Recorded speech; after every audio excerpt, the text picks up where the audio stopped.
In this video, I'll go over how to fix failed to load Steam Overlay DLL. So there are 8 steps you can try. First, restart Steam and your PC, so completely close Steam and make sure no background Steam processes are running, and restart your computer and try launching the game again.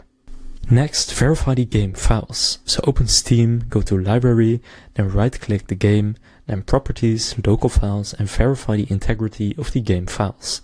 This will replace any missing or corrupted files, including the Steam Overlay DLL. Next, you can run Steam as an administrator.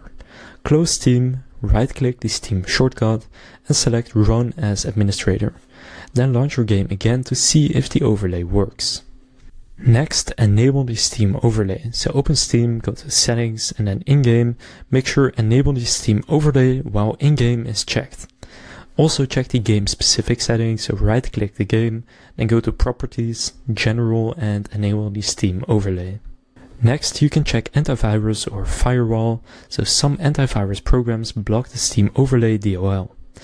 Now temporarily disable your antivirus or add Steam and the game folder to the exception list. Next, reinstall the Steam Overlay, so navigate to your Steam installation folder and delete any overlay DLLs or reinstall the game if necessary. Next, update the drivers. So update your graphics drivers and Windows, and outdated drivers can prevent the overlay DLL from loading properly.